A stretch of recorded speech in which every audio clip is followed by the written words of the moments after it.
Japan's new Prime Minister Sanae Takaichi met with Chinese leader Xi Jinping just last month in South Korea on the sidelines of the APEC summit. It was a warm meeting full of bonhomie and handshakes. But now, just a few weeks later, the relationship between Beijing and Tokyo has come off the rails.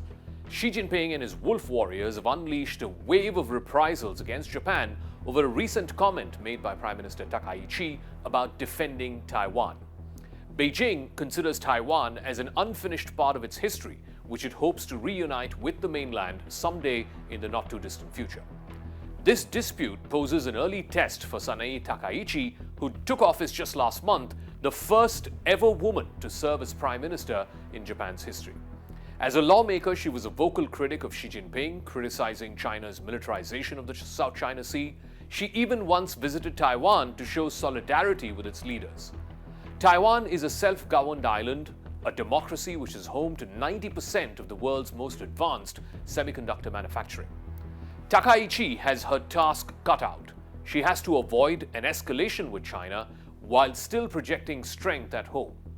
Nobody expected that her tenure would begin with a full-blown row with China, but now she has to manage the damage. The challenge is how to de-escalate without appearing to cave into China or appearing to back down. Since there are issues and challenges between Japan and China, I believe we should reduce them and increase understanding and cooperation. Japan remains open to various forms of dialogue with China. We have not closed any doors. It is important that within this context, Japan insists its positions where necessary. We will continue to respond appropriately based on this stance. The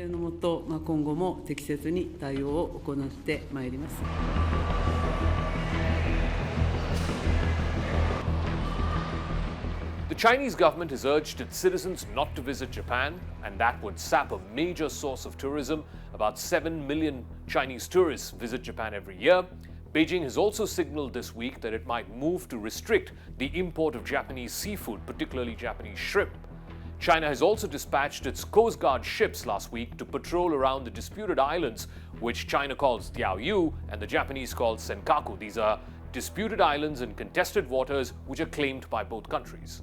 Chinese President Xi Jinping and US President Donald Trump also had a telephone call this week, the first since their meeting in Busan last month.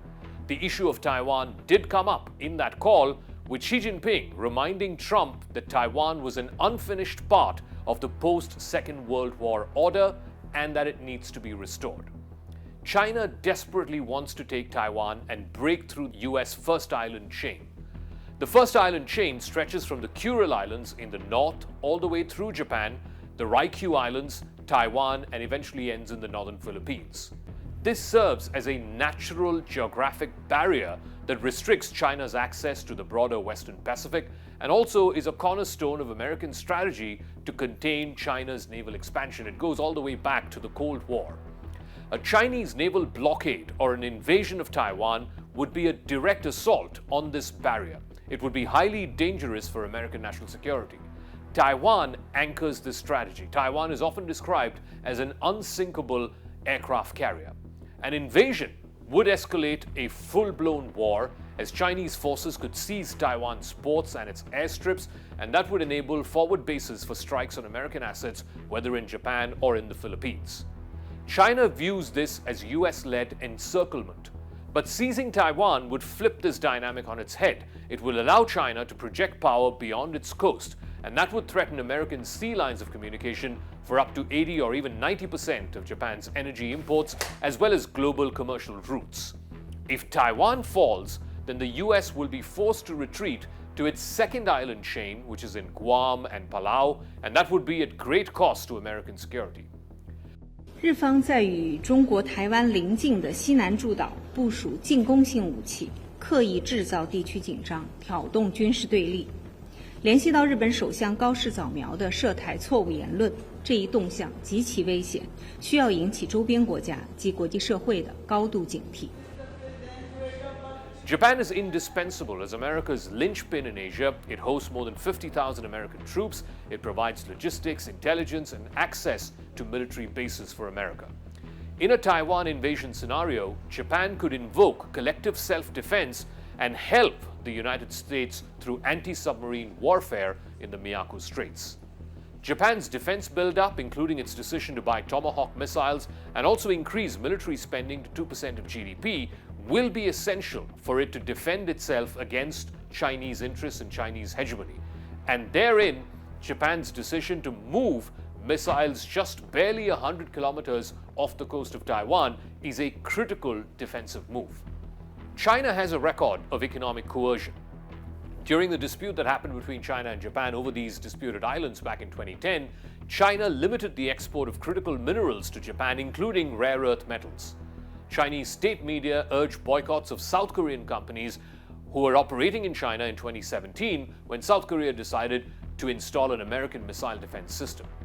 This latest dispute between China and Japan began early November when Sanae Takaichi was fielding questions in the Japanese parliament.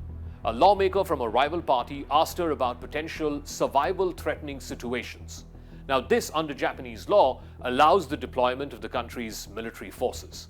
Takaichi said that an attempt by China to blockade or seize Taiwan, which is less than 70 miles from Japan, would invite a response from Japan.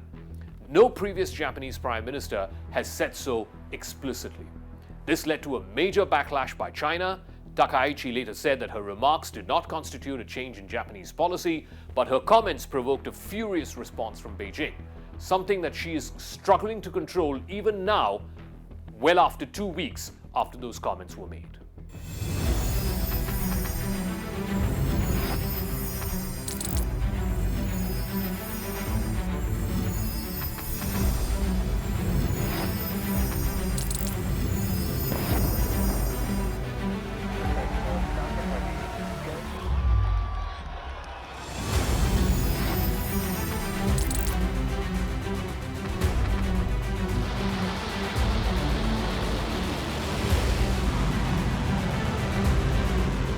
Fighting so long and so hard that they don't know what the they're doing.